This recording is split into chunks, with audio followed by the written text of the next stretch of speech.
Pessoal, professor Luiz Felipe aqui mais uma vez, corrigindo com você hoje o simulado que faltava corrigir, que é o de nível 2 para aqueles alunos que estão cursando o oitavo ou o nono ano, tá? Lembrando, a Olitef, Olimpíada de Educação Financeira, uma Olimpíada top, tá? Nível nacional, com 20 questões, prova impressa. Se inscreva aqui no canal, pode melhorar, que você vai ter essas informações e tantas informações outras a respeito da Olitef, inclusive com materiais oficiais aqui nos posts, correto? Então vamos lá, pessoal. A Olitef, praticamente, ela divide as suas provas em três temas, tá? Educação financeira básica, renda fixa e renda variável. E esses tópicos são mostrados, inclusive, na prova quando você vai realizar. Então, sem mais delongas, vamos começar a corrigir aqui um simulado oficial da Unitef e eu quero aproveitar e também já ir corrigindo e te explicando. Então, vá me acompanhando, você que vai assistir pelo YouTube. Quando for estudar, faça pausas, anote informações, tá? No seu tempo, para que você tenha uma aprendizagem eficaz, tá? Não precisa ser no ritmo do vídeo sem parar. Vá parando, eu te aconselho a isso. Então, primeira questão, ela é uma questão de nível fácil. Observa que aqui, ó, vou colocar um laser para que você possa ver. Aqui ele deixa o nível da prova, nível fácil, correto? Então, essa é uma questão de nível fácil, é sobre o tema Educação Financeira Básica. Então, vamos ler a questão um. Vou deixar meu marca-texto aqui no jeito que eu gosto de marcar as partes importantes e eu aconselho, inclusive, você fazer assim uma leitura um pouco mais minuciosa e criteriosa para que tenha mais chances de acertar, correto? No país fictício República da Estabilidade, a moeda oficial começou a perder seu valor muito rapidamente. Vou até anotar isso, a moeda começou a perder seu valor muito rapidamente, devido a uma crise econômica severa. Os preços nos supermercados mudavam várias vezes ao dia e as pessoas já não sabiam quanto as suas notas valeriam no dia seguinte. Isso, inclusive, já aconteceu com o Brasil no início da década de 90, tá, pessoal? Perante a perda de confiança generalizada na moeda, a população começou a recusar dinheiro e passou a trocar sacos de arroz por pacotes de feijão ou horas de trabalho por vestuário. O que isso aqui está falando, ó, enunciado? Ao invés de se usar dinheiro, que é uma plataforma, um mecanismo de troca, né, entre em mercadorias, serviço, produto e serviço, o pessoal começou a trocar mão de obra por produto, ou seja, serviço, ou trocar produto por produto. E isso tem um nome, tá? Isso tem um nome que a gente usa muito na educação financeira, em aulas de história, vocês também já podem ter observado e visto isso daí. Esse nome, pessoal, que é o que é para completar o espaço aqui abaixo, ó, que inclusive fala, é a prática de troca direta entre bens e serviços sem usar dinheiro. Então, você está trocando produto ou serviço por um outro produto ou por um outro serviço. Nessa situação, o dinheiro perdeu suas funções de reserva de valor no meio de troca. A resposta é o escambo. Então, o que é o escambo? É justamente essa prática de troca de bens por bens, ou seja, produto por produto, ou serviço por serviço, ou serviço por produto e vice-versa. Isso é conhecido como escambo, tá? Inclusive, você viu isso em história, porque quando os portugueses chegam no Brasil, se fala que tinha muito escambo ali. Os indígenas gostavam muito de algumas coisas que os portugueses traziam. A gente ouve falar muito de espelho, que para eles eram novidades, e os portugueses, por contrapartida, também trocavam algumas coisas ali com os indígenas, e essa troca se chama escambo. Boa? Vamos lá para o exercício 2, nível fácil ainda. Lucas viajou para o Uruguai e tentou participar de uma competição internacional de robótica. Após o evento, ele tentou comprar um alfajor em uma loja local e perguntou se aceitava o pagamento via Pix. O vendedor explicou que não possuía esse sistema, lembrando que ele está no Uruguai, tá, pessoal? Complete os espaços abaixo em branco sobre a situação de Lucas. Lucas não conseguiu usar esse método porque o Pix é um sistema de pagamentos instantâneo da onde, pessoal? Obviamente, o Pix, não sei se você sabe, só existe no Brasil, tá? Então, observa que eu quero te ensinar um macete aqui de fazer prova não só Olitef. Como aqui o bloco já é Brasil, então automaticamente a gente já eliminou todas as outras alternativas. No nosso caso aqui, então, só pode ser o Pix, tá? E, me perdoa, só pode ser a alternativa A, que o Pix só tem no Brasil, beleza? Inclusive aqui ela tem uma outra lacuna para ser preenchida aqui, ó. Mas essa lacuna a gente já sabe que vai ser cartões internacionais, por quê? Porque Como a gente sabe que só tem o Pix no Brasil, a única alternativa correta possível aqui seria a alternativa A. Eu vou ler o demais só para te explicar, tá bom? Mas você já pega essa estratégia de ir eliminando aquelas alternativas que não fazem sentido e não são adequadas. Aqui a gente poderia eliminar quatro e já ficar só com a correta, que é a A. Mas prosseguindo, como ele é gerido pelo Banco Central do Brasil, sua infraestrutura não está integrada diretamente aos bancos uruguaios. Assim, em viagens no exterior, o brasileiro precisa de outros meios de pagamento, como papel moeda local ou cartões internacionais. E praticamente todas as instituições bancárias fornecem um cartão internacional para que você possa usar em outro país que não seja o Brasil. Boa! Vamos dando sequência, pessoal. Agora a gente está na questão 4, correto? Questão 4, vamos analisar, ela também é um nível fácil. Júlia precisa de um empréstimo para comprar um equipamento e pagar em 12 parcelas mensais. Ela está em dúvida entre duas propostas. Proposta 1, um empréstimo com um familiar que utiliza o regime de juros simples. Isso é importante, tá? E aí eu vou até fazer de cor diferente, porque a proposta 2 é um empréstimo com uma instituição bancária, tá? Um banco, praticamente, que utiliza o regime de juros compostos. Toda instituição bancária praticamente usa regime de juros compostos, tá, pessoal? Considerando que as taxas de juros oferecidas são iguais, o que é taxa? A taxa é sempre um número com uma porcentagem. Então vamos colocar um exemplo aí, 10%, tá? Então tanto o familiar quanto a instituição bancária vai cobrar uma taxa de 10% para ela. Só que tem uma diferença grande. O familiar vai cobrar juros simples. Já o banco vai cobrar juro composto. E o que isso difere? Muita coisa.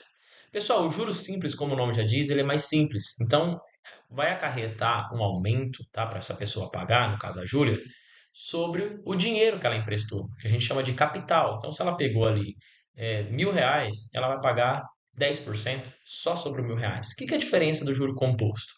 O juro composto é juros sobre juros. Então, a gente fala que no juro composto é um sistema financeiro em que você não paga os juros em cima do capital, do dinheiro que você investiu, que você pegou emprestado. Você paga juros em cima do montante. E o que é montante? Montante é o dinheiro que você pegou emprestado mais os juros que ele gerou, tá? Então, o montante, ele é o valor final que a gente usa. E o regime do juros simples, normalmente, está sempre o mesmo valor. Você vai ter que pagar todo mês. Ou quando você vai investir dinheiro, você vai receber sempre o mesmo valor todo mês. Ah, todo mês R$ 50. Já o juro composto, isso é exponencial. O juro simples é linear, sempre o mesmo valor. O composto é exponencial. Por quê? Vou te dar um exemplo. Hoje a maioria dos bancos pagam 1% quando você investe, tá? Numa renda fixa. Então você tem R$ 100 no juro simples, todo mês você vai receber 1%, que é R$ 1. Então, em janeiro, fevereiro, março, você vai sempre receber R$ 1 de lucro. Já no juro composto, não. No primeiro mês você recebe R$ 1 de lucro. Mas no segundo mês, qual que é o seu valor atual, que a gente chama de montante? R$ 101. Por quê? Você tinha 100 que você investiu e esse 100 gerou mais R$ 1 para você. Então, seu valor final agora é R$ 101. Por isso que no mês 2 vai render juros em cima dos R$ 101 e não só em cima dos 100. Essa é a grande diferença entre eles, tá? Considerando que as taxas de juros são oferecidas são iguais entre si, qual das seguintes conclusões está correta? Então vamos dar uma lida. Os juros simples são sempre mais caros. Opa! Independente da taxa. Mentira, pessoal. O juro composto, como eu te disse, sempre vai te levar juros mais altos. Sempre, já é uma questão. Então, todas que falar que o juro simples te dá um valor menor, tá errado, tá? B. Os juros compostos são sempre mais baratos. Acabei de explicar. Errado. O juro composto sempre tem um valor mais alto, tá? C. Os juros simples são calculados sobre o valor inicial. Exatamente. O capital, aquele valor que você coloca, chama valor inicial, de começo. Enquanto os juros compostos têm o efeito dos juros sobre juros. Então a gente já viu aqui que o nosso gabarito é exatamente a alternativa C. A C já está correta, tá? É aquilo que o professor explicou. Porém, eu vou corrigir as demais para você ver como que elas não têm coerência. Os juros simples têm crescimento exponencial? Não. Quem tem crescimento exponencial são os juros compostos. O juros simples é linear, tá? Então essa também estaria errada, D. E aí, o custo efetivo do empréstimo será exatamente o mesmo? Negativo, tá? Juros simples e juros compostos são coisas diferentes. Então não pode ser o mesmo. Por isso que o nosso gabarito é a letra C. Boa. Vamos para a próxima. Questão 5. Davi quer comprar uma coleção de livros que custa R$ 400. Vamos anotar essas informações aqui, ó, grifando. À vista. Como ele está sem dinheiro no momento, ele fez um empréstimo que cobra 10% de juro composto. 10% ao mês para pagar o valor total. Ou seja, o capital, o dinheiro que ele precisa, que é os R$ 400, mais os juros que isso vai render, em uma única parcela aos 2 meses. Considerando que nos juros compostos os juros são calculados sobre o valor acumulado a cada mês, qual será a diferença entre preço do à vista e o valor que Davi pagará no final de 2 meses? Pessoal, essa, por mais que aqui ele fala que é um nível fácil, ela é um nível um pouquinho complicado. Por quê? Porque você tem que entender a forma dos juros compostos, tá? Vou deixar aqui assim, ó, M, que é igual a C, que multiplica o 1. Me perdoa aqui pela escrita, é horrível fazer aqui no PowerPoint, tá? 1 mais I elevado a T. Olha a formulinha do juro composto e calma que eu vou te explicar cada um aqui, tá? O M é o montante, então é o valor que você vai ter no final, tá bom? Valor final e montante, mesma coisa. O C é o nosso valor inicial. Então, no caso aqui, o nosso C, ó, é justamente o 400, é o valor que ela vai pegar emprestado ou o valor que você vai investir. O 1 e o mais são fixos da fórmula, eles não mudam, tá? Eles são fixos da fórmula. O I é taxa. Taxa, como eu já te disse, é todo número com porcentagem. A nossa porcentagem aqui é o 10%, correto? E o T é o tempo. No nosso caso aqui, o tempo desse investimento vai ser 2 meses. Então, praticamente, você teria que substituir isso aqui na fórmula para calcular o valor do juro composto e depois fazer uma continha de menos para tirar a diferença com o juro simples. Lembrando que diferença, ó, esse termo aqui em matemática, é sempre uma subtração. Perfeito? Mas eu consigo te ajudar isso aqui de um jeito mais fácil, porque fazer esse exercício de juros compostos sem calculadora não é muito simples, tá? Então, o que que eu acredito que fica mais fácil? A gente usar o juros simples, tá? Porém, que o juros simples é sempre te dá um valor por mês. Então, como são 2 meses, a gente vai fazer duas formas. Me acompanha o seguinte, ó. O que que é o juros simples, pessoal? O juros simples é dado pela fórmula. Juros é igual a capital vezes taxa, tá? Que é o I vezes tempo. Repara a diferença na fórmula aqui do juro simples para composto. Ó. No juro composto, o tempo é exponencial, ele é um expoente. No juro simples, não, ele não é um expoente, ele é linear. Então vamos saber quanto que ela vai pagar de juros aqui primeiro. Ó. Só no primeiro mês, tá? Lembrando que agora a gente está no primeiro mês, mas são 2 meses, então a gente vai ter que calcular os 2 meses. Qual que é o capital? É 400, tá? Qual que é o tempo? Tá? Observe que aqui é a facilidade de transformar juro composto para simples para facilitar. O tempo é 1. E a taxa? A taxa é 10% ao mês. Então, vou colocar 10% aqui no lugar do I, porque ele é a taxa, né? E vezes 1. Repara que eu quebrei aquele 2 em 1. Fica mais fácil. E se você calcular ó, 400 vezes 10%, presta atenção que o professor vai te ensinar aqui. Achar 10% de um número que termina com zero, é só cortar o zero. Verdade. Então, eu não tenho que achar 10% de 400, até porque 10% vezes 1 já dá 10%, né? Aqui já dá 10%. 10% vezes 400 é só tirar um zero do 400. 10%, pessoal, é pegar qualquer número e dividir por 10, tá? Então, se ele não termina com zero, é só pegar um número que 85 divide por 10, 8,5. Só colocar uma vírgula antes do último número, quando ele não é terminado em 10. Beleza? Vai ficar com uma casa decimal só. Como o mês termina com zero, a gente sabe que no primeiro mês ele vai pagar R$ 40 de juros, tá? Bom, mas presta bem atenção aqui agora. R$ 40 é os juros que ele vai pagar. Qual que é o valor aqui, então, da dívida dele? Então, o montante aqui no juros simples, que é o valor final da dívida nesse final desse mês, é o capital mais os juros. Qual que era o capital? Não era 400? E qual foi os juros que esse 400 rendeu? 40? Então, aqui vai ser R$ 440 o montante dele no final do primeiro mês. Lembra que é juros compostos? Então, agora a gente vai ter que fazer a mesma coisa com o segundo mês. Só que detalhe, o que muda para o segundo mês? É que agora ele não deve mais R$ 400. Agora ele deve 440. Então, substituindo essa formulinha aqui, ó, já vou puxar para cá um ganchinho. Agora a gente está, vou até fazer de uma cor diferente. No segundo mês, ó, tá? No segundo mês, a gente vai substituir. Os juros é igual. O capital nosso agora é 440, correto? O nosso I, que é a nossa taxa, continua sendo 10%. Beleza, vezes 10%. E o nosso tempo é 1. Ah, professor, mas você está no mês 2, tá? Mas a gente está fazendo mês por mês. A gente já fez o mês 1 e aqui agora a gente está fazendo o mês 2, tá? E a mesma coisa que eu já te ensinei, vai ficar fácil, você prestou atenção, você entendeu. Como que eu acho 10% de 440? Só cortar o zero do 440. Então, 10% de 440 é 44. Então, quanto que ele vai pagar de juros aqui? R$ 44. Qual que é o montante dele no final desse período? Tá? É o que ele já devia, 440, tá? Montante aqui, me perdoa, tá?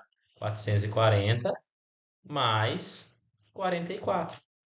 E 440 mais 44 é 484. Professor, não tem essa alternativa. Então é aí? Não, por que que ele está pedindo? Qual que vai ser a diferença entre o preço à vista, 400, e o preço que ele vai pagar no final de 2 meses? Quanto que ele vai pagar no final de 2 meses, pessoal? Já que ele fez um empréstimo. 484. Quanto que é 484 menos 400? Essa é a continha que você tem que fazer. R$ 84. Então a diferença que ele vai pagar a mais por ter exatamente comprado isso parcelado, feito aqui, ó, um empréstimo, na verdade, né? Ele fez um empréstimo, tá? É R$ 84. Por isso que a nossa alternativa é a letra B. Boa? Dá uma pausa, analisa com calma. Espero que você revise esse slide, essa correção, para que você possa entender de juros simples composto e, inclusive, pegar estratégias de pegar um juro composto que é difícil calcular na mão e calcular através do juro simples. E também se você aprendendo a como calcular 10% de um número terminado em zero, tá? A partir disso, então, vamos lá para o próximo, que é a questão 6, que aqui ele já fala que é o nível médio, tá? A gente ainda está no tema de educação financeira básica. Vou colocar meu marca-texto aqui e vamos dando sequência. Uma loja de roupas planeja uma promoção Black Friday. Ah, Black Friday no Brasil, normalmente o pessoal até usa o Black Fraud. Nem sempre é o que diz, hein? Antes da promoção, o gerente aumentou o preço de uma jaqueta de R$ 200 em 25%. Então ela custava R$ 200 e agora vai ter custando 25% a mais. Tá. No mês seguinte, ele anunciou um desconto de 20% sobre o preço da jaqueta. Lembrando, aumentou, tá? Acréscimo, sempre o preço fica maior, tá bom? Então aqui ficou maior o preço, não é mais 200, vai custar mais que 200. E desconto, o preço sempre fica menor. Porém, o que os alunos erram? Eu não vou calcular 20% de 200, porque o desconto é sobre o preço depois dele ter aumentado. Então, a primeira coisa que a gente tem que fazer aqui, pessoal, antes até de ler, é calcular qual que foi o novo preço depois dele subir 25% de 200. Eu tenho uma estratégia que eu vou te ensinar aqui, cara, que se você prestar atenção, você não erra nunca achar 25% de qualquer número. O que é 25%? O que é porcentagem? É uma divisão, tá? Como já se diz, porcentagem é um número dividido por 100. E 25% que a gente conhece, né, que assim é o símbolo, a gente pode representar ele de algumas formas, tá? Essa aqui é a forma percentual. A gente também pode representar ele na forma decimal, que é só pegar o 25 e dividir por 100, que dá 0,25. Ou ainda a gente pode representar ele através de uma fração, tá? E qual que é a fração que representa 25%? 25, na parte de cima, no numerador, sobre 100, tá? Que aqui é o denominador. Então fica até jus, ó, 25 por 100. Esse por é divisão. Porque tem um jeito mais fácil de eu te ensinar isso aqui. Você aprender 25% aqui, você não vai errar. 25% é sempre um quarto de qualquer coisa. E por que isso? Ó, 25 por 100. Dentro do 100 cabe quantos 25? Se você fazer 100 dividido por 25, você vai ver que é 4. Por isso que eu gosto de falar para os meus alunos da seguinte forma. Presta atenção comigo. 25% de qualquer número, é só pegar esse número e dividir por 4, você já vai achar quanto que é 25%. Ou 25% é a metade da metade. Pra você fazer de um raciocínio rápido, sem precisar se matar em conta. Como assim, professor, metade da metade? 100% é tudo, concorda? 100% de 10 é 10. 100% de 200 é 200. Quanto que é 50%? O que é 50%? É metade. Então, 50% de 200 é 100. E 25 é metade de 50, não é? 50 dividido por 2 dá 25. Por isso que o 25% é se achar metade da metade. Observe o seguinte: 200 aqui é o nosso 100%, é tudo, não é? Qual que é a metade de 200? É 100. Qual que é a metade de 100? 50. Olha que top. Então aqui a gente sabe que 25% de 200 dá 50. Ou seja, essa jaqueta aumentou R$ 50. Top, para aí o vídeo, pausa e assiste, que isso aqui vai te ajudar. 25% é a metade da metade. Acha a metade do número e depois o resultado acha a metade dele. Você já achou quanto que é 25% de qualquer número, tá? Então agora vocês têm que entender que a jaqueta não custa mais 200, ela custa 250. Boa? Tá. Depois disso, isso é uma estratégia que se faz muito aqui no Brasil em Black Friday, tá? Eles sobem o valor tipo em setembro e aí em novembro que a Black Friday anuncia um descontaço. Então nem sempre teve desconto, tá bom? Então aqui agora, ele, pessoal, deu um desconto de 20%. Essa jaqueta, se teve desconto, vai ficar 20% mais em conta, mais barato. Como que eu acho 20% de qualquer número? Ah, o que eu tô te ensinando aqui, velho? Seu professor de matemática não te ensinou de educação financeira, eu vou te ensinar, tá? E eu vou fazer o seguinte, ó. 20% de qualquer número, então eu quero achar quanto que é 20% de 250, certo? Eu coloquei aqui 250 vezes 20%, mas também eu posso colocar quanto que é 20% de 250.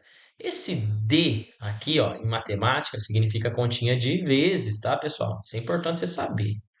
Mas calma, que eu tenho um macete aqui que vai te ajudar ainda mais para ganhar tempo, inclusive não só nessa prova.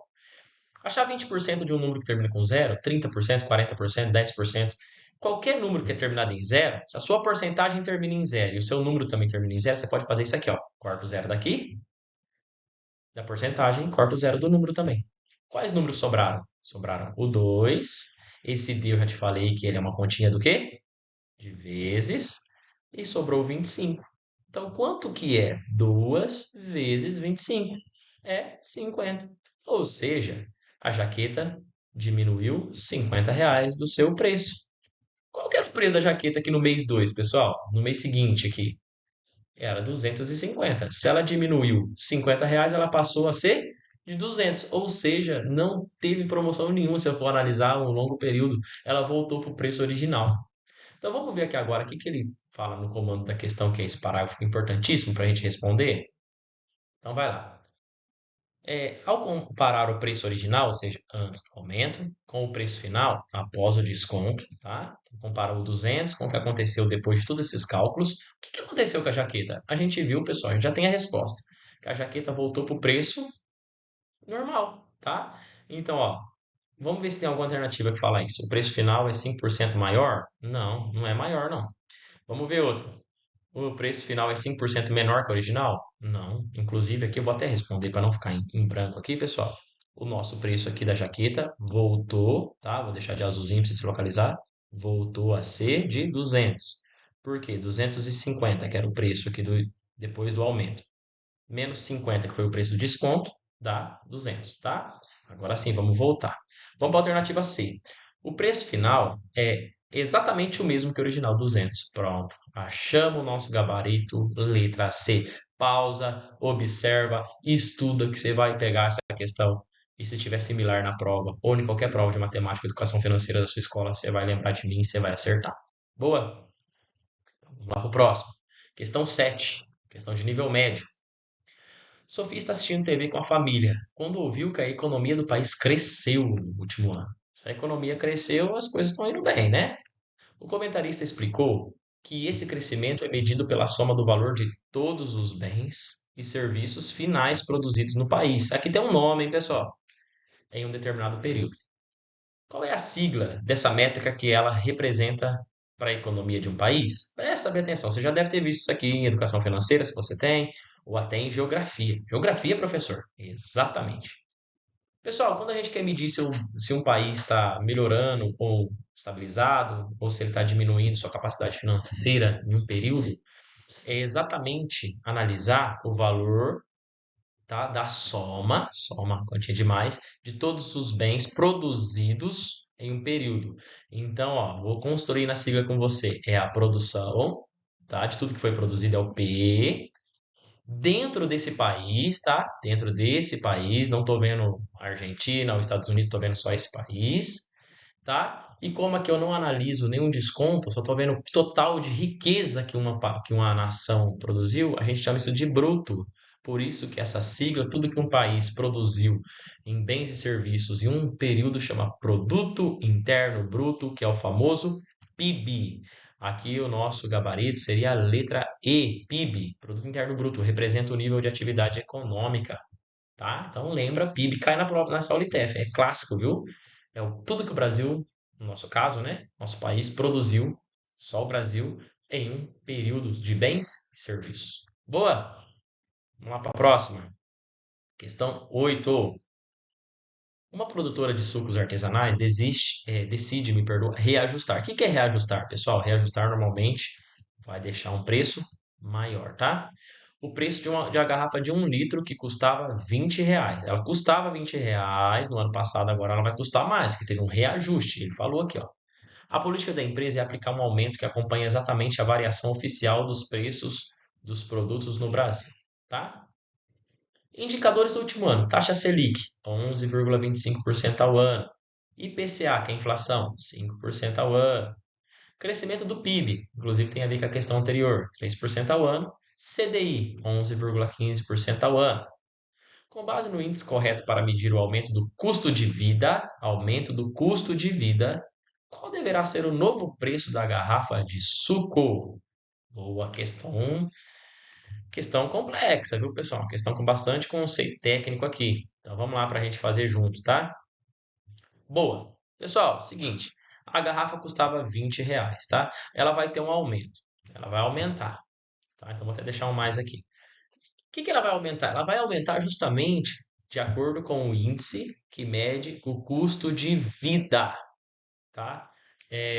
Num determinado período. Que mede o custo de vida, professor? Isso aqui você tem que prestar atenção. É a inflação. O que significa inflação?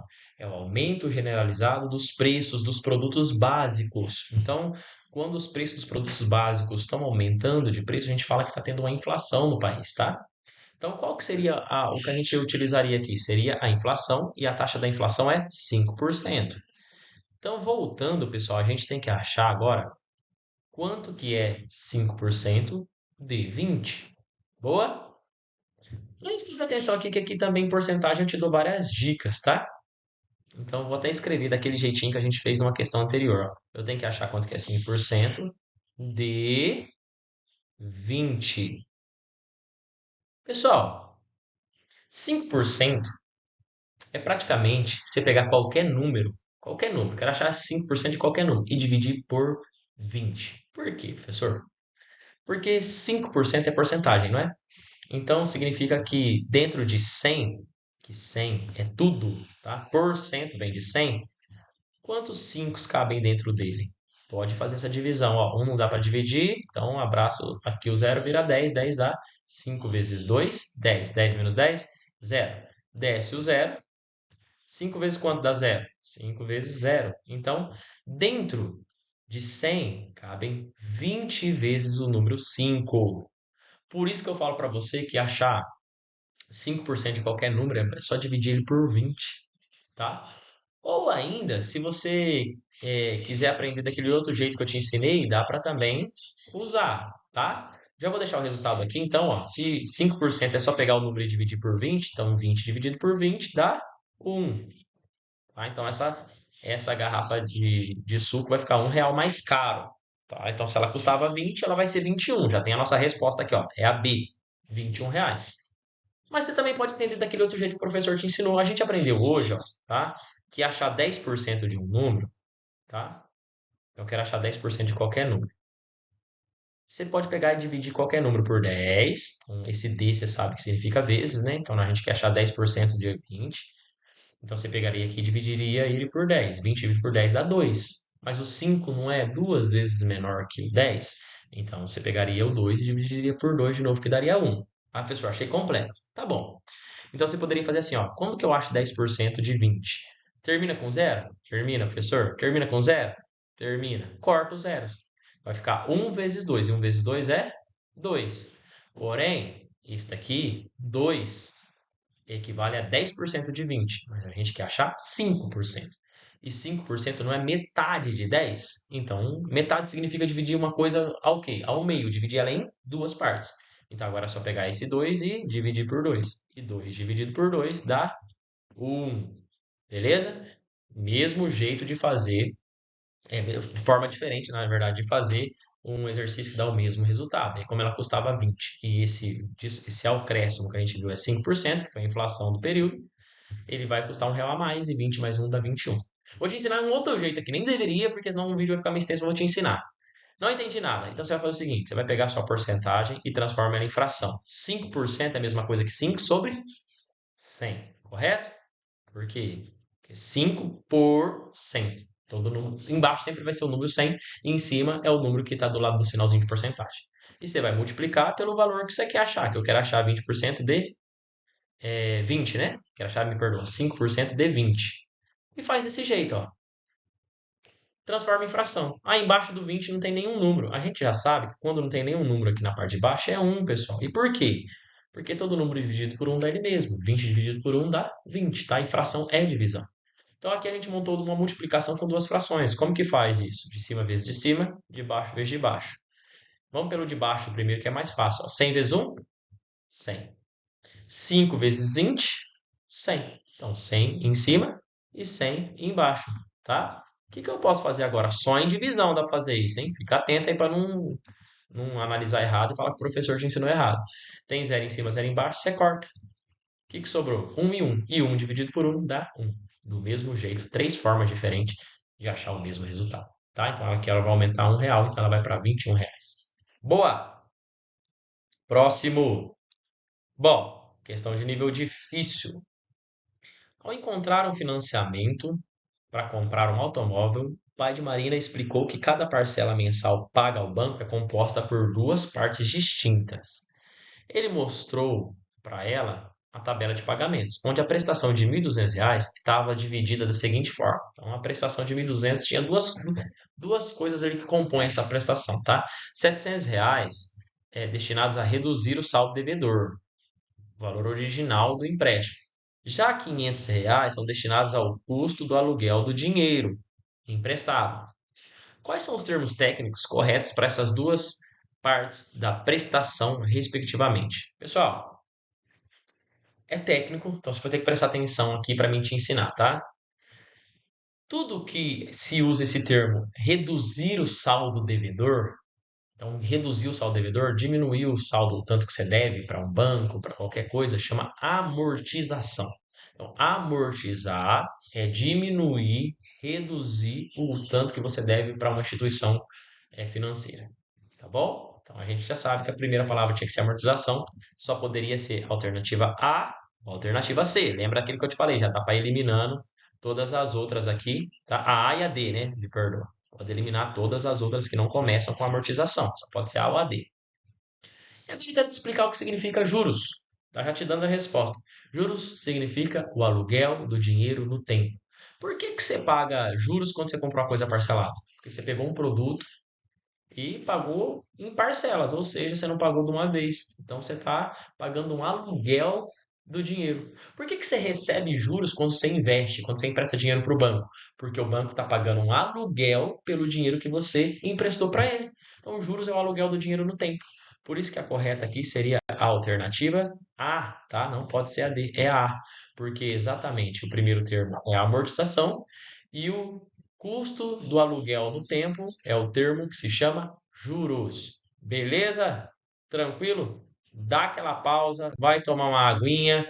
Já já a gente volta para corrigir o exercício 10. Combinado?